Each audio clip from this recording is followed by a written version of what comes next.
여러분 지금 아기가 안 자서 미칠 지경이죠. 이 영상을 클릭한 것 자체가 이미 아기가 2시간째 안 자고 있다는 증거입니다.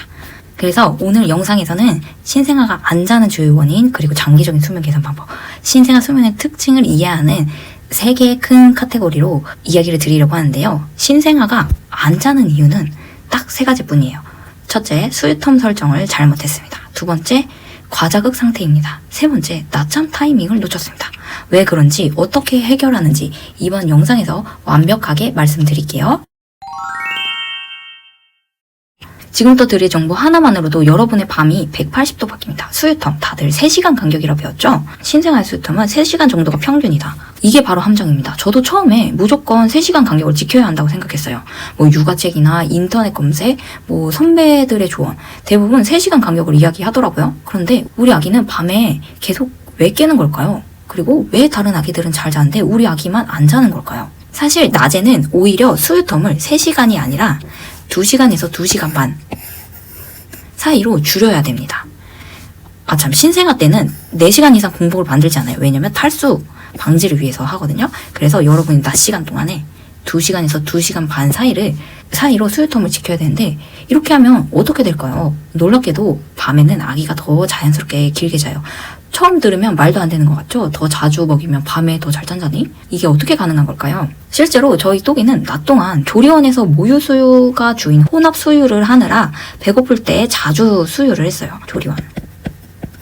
근데 처음에 보셨던 영상에서처럼 집에 있을 때는 오히려 수면 패턴이 많이 망가지더라고요. 또기를 다 키우고 나서 생각을 해보니까 제가 낮 동안에 수유 텀에 대한 그 간격을 오히려 지키려고 하다 보니까 더 안 됐었던 것 같아요.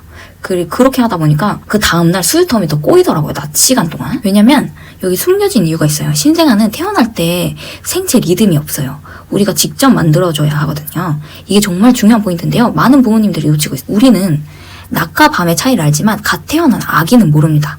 아기의 뱃속 생활을 생각해보세요. 엄마 뱃속에서는 낮이나 밤이나 차이가 없었어요. 그러니 당연히 아기는 낮과 밤의 개념이 없는 상태로 세상에 나오는 거죠.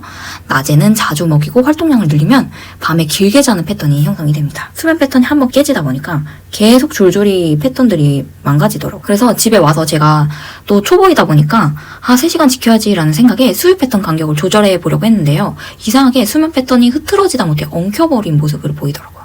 신생아인데 밤에 잠을 잘 안 자고, 사실은 또는 잘 못 자고 계속 울어서 정말 힘들었었어요. 여러분은 저와 같은 실수를 하지 말라고 연구 결과를 찾아보았는데요.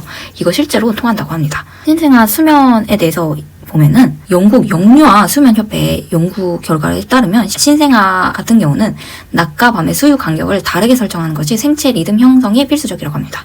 더 놀라운 사실은 ABM 클리니컬 프로토콜에서 나온 자료를 보면 신생아는 태어날 때 앞서 말씀드렸던 것처럼 생체 리듬이 전혀 없으며 모유에 포함된 멜라토닌이 이 리듬을 만드는 데 핵심 역할을 한다고 합니다. 또 이를 뒷받침하는 재밌는 연구 결과가 있어요. 사이언스 다이렉트의 최신 연구 결과에 따르면 낮에 더 수유한 아기들이 전체적인 수면 시간이 더 길다는 점을 과학적으로 증명했습니다. 신기하지 않나요? 그래서 이렇게 낮 동안의 수유 패턴을 조금 더 짧게 가져가는 것이 아기들에게 더 이롭다는 것을 알 수 있습니다. 자, 다음으로는 아기가 잠들기 전에 보이는 잠투정. 단순히 배고파서 또는 졸려서 그런 걸까요? 아기의 잠투정의 가장 큰 원인은 바로 부모님의 감정 상태에 있습니다. 믿기 어려우시겠지만 이건 과학적으로 증명된 사실이에요. 아기는 우리가 생각하는 것보다 훨씬 더 예민하게 주변 환경을 감지합니다. 특히 과자급 이라는 상태에 취약한데요. 이거는 단순히 밝은 빛이나 큰 소리와 같은 물리적인 환경이 아니고 부모님의 불안, 그리고 초조함과 같은 감정적인 에너지도 그대로 전달받는 현상을 말합니다. 그래서 이것을 해결하는 방법은 너무 쉬워요. 아기를 안고 천천히 심호흡을 하고 부드럽게 밀착하면 되는데요. 놀랍게도 아기는 부모의 감정 상태를 즉시 흡수하고 안정이 됩니다. 여기서 오늘의 중요한 포인트 하나를 짚고 넘어가야 할 것 같아요. 아기의 수면을 방해하는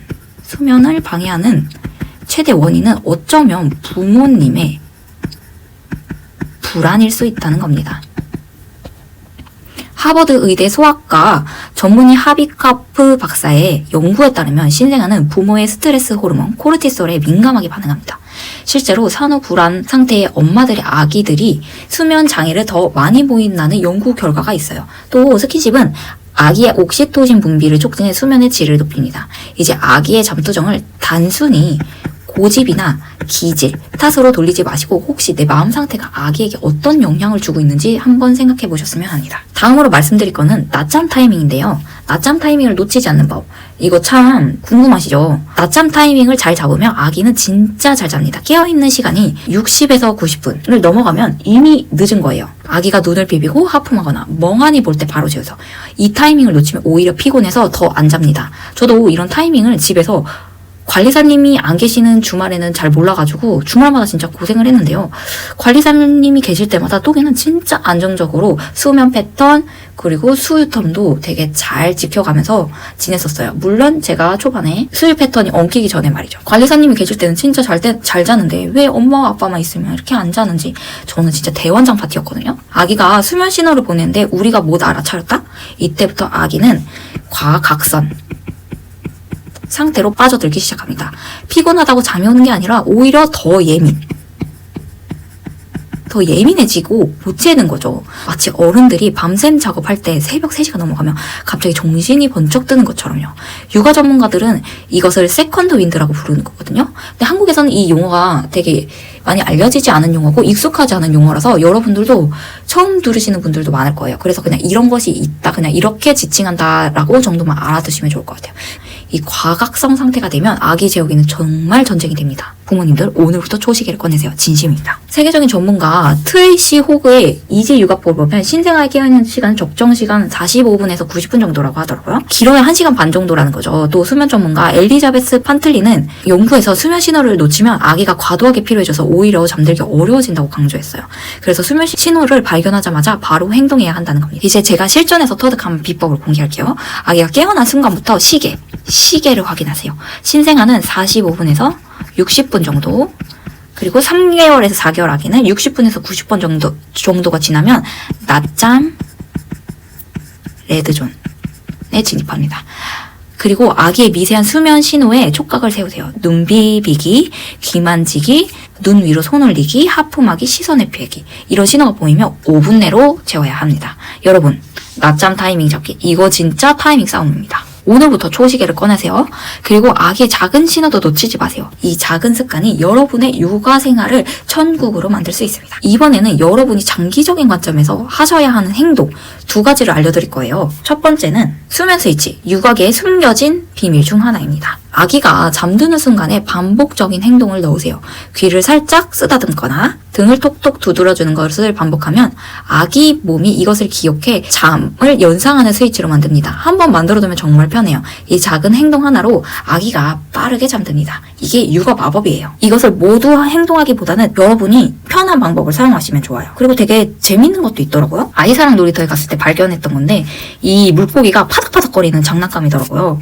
이게 고양이들이 많이 쓰는 건지는 몰랐는데 이거를 아기 등이나 엉덩이에 놓고 이제 손으로 토닥토닥 두드리면 엄마 아빠가 힘드니까 이 물고기를 이용해서 두드리시는 분들이 계시더라고요. 제가 해보니까 이게 너무 시끄러워요. 이 물고기 자체가 시끄러워서 그냥 이런 것도 있더라 라는 정도로 알아두시고 여러분들이 편한 방법을 사용하시면 좋을 것 같아요. 전문가들도 이제 수면 의식을 되게 강조하는데요. 잠 관련 연관 행동을 해주시면 좋습니다. 부모님 취향에 맞춰서 수면 스위치를 만들어주세요. 이렇게 수면 스위치를 만들면 아기들도 굉장히 편안하게 잠에 들 겁니다. 다음으로 해야 되는 행동은요. 수면 환경과 그리고 수면 세팅인데요. 그 전에 알아두어야 할 것이 있습니다. 우리 아기들을 이해하기 위한 내용인데 복잡하면 지루할 수 있어서 아주 짧게만 설명드릴게요. 신생아는 어른처럼 깊게 잠을 자지 않아요. 대신 아기는 렘수면이라는 얕은 잠을 많이 자요. 이 렘수면은 아기 눈이 빠르게 움직이고 뇌가 바쁘게 일하는 시간이에요. 이것은 마치 아기 뇌가 운동을 하면서 새로운 것을 배우는 시간과 같아요. 렘수면은 아기 뇌가 새로운 신경을 만들고 기억을 정리하며 자라는데 꼭 필요하거든요. 그래서 신생아는 하루에 14시간에서 17시간 정도를 자는데 그중 절반, 약 7시간에서 8시간 정도가 렘수면 상태입니다. 이 시간에 아기는 꿈을 꾸거나 뇌를 업그레이드하는 거예요. 왜 자주 깰까요? 렘수면은 얕은 잠이라서 아기가 쉽게 깰 수 있어요. 예를 들어 배고프거나 기저귀가 젖었을 때 또는 그냥 내가 잠깐 확인하려고 깰 때가 있어요. 이거는 아기 뇌가 건강하게 자라고 있다는 신호예요. 아기가 자주 깨는 건 나 잘 크고 있어요 라고 말하는 것 같아요. 그래서 부모님이 걱정할 필요가 전혀 없는 이유가 아기가 깨면 부모님은 물론 피곤하시겠지만 이건 정상이고 좋은 일이랍니다.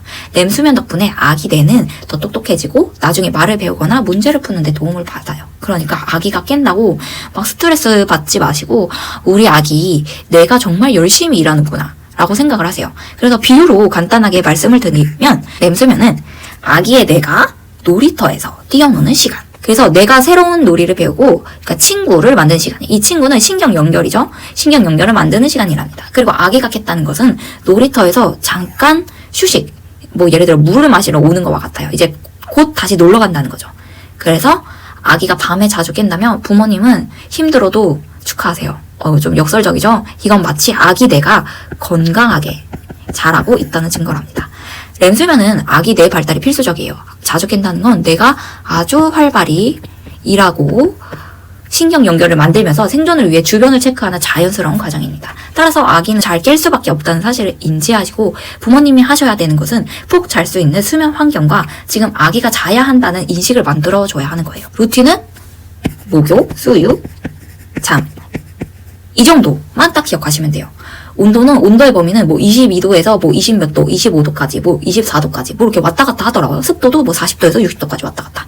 그래서 우리 아기한테 조금 더 적정한 그 온도랑 습도를 찾으시면 돼요. 저희 토끼 같은 경우는 23도 넘어가면 조금 더워합니다. 그래서 토끼 같은 경우는 22도, 습도도 30도도 해봤는데 30도는 되게 건조해하고 50도도 약간 간당간당한데 55도에서 65도 사이 요 정도를 또 되게 쾌적하다고 느끼더라고요. 이게 아기마다 달라서 부모님들이 이것도 찾아보셔야 돼요. 어떤 게 우리 아기한테 적합한지. 그래서 복잡하면 되게 실패하거든요. 수면 루틴 같은 경우는 목욕하고 수유하고 마사지하고 뭐 재우고 목욕하고 수유하고 책 보고 마사지하고 재우고 근데 너무 복잡하면 진짜 안 하게 되더라고요. 그래서 제가 볼 때 그냥 목욕하고 수유하고 잠 딱 그냥 이 정도면 충분하다고 생각합니다. 호주 시드니 대학의 연구에 따르면 백색 소음은 신생아의 울음을 무려 80%까지 줄이고 수면 유도 시간을 37%까지 단축을 했습니다. 그리고 목욕 수유 수면 같은 루틴은 아기의 수면 성경이라고 불리는 리처드 퍼버 박사의 건강한 수면 습관, 행복한 아기에서 권장하는 가장 효과적인 수면 루틴으로 알려져 있으니 여러분도 참고해주세요. 자, 여기까지 해서 여러분 신생아 수면 교육 그냥 아기를 재우는 거라고 생각하셨죠? 아니죠. 오늘 영상에서 있었던 내용들을 잘 상기시키시고 만약에 까먹었다 싶으면 앞으로 돌아가서 다시 확인해보세요. 필요한 부분만 체크해서 보셔도 됩니다. 신생아 수면 교육은 그냥 아기를 재우는 것이 아니에요. 부모와 아이가 편안하고 행복한 하루를 보내는 거거든요. 오늘 드린 이야기와 팁들만 적용해도 밤이 훨씬 편안해지실 겁니다. 더 이상 육아가 지옥이 아닌 정말 행복한 시간이 되시길 바라면서 다음 영상에서 만나요. 그럼 안녕!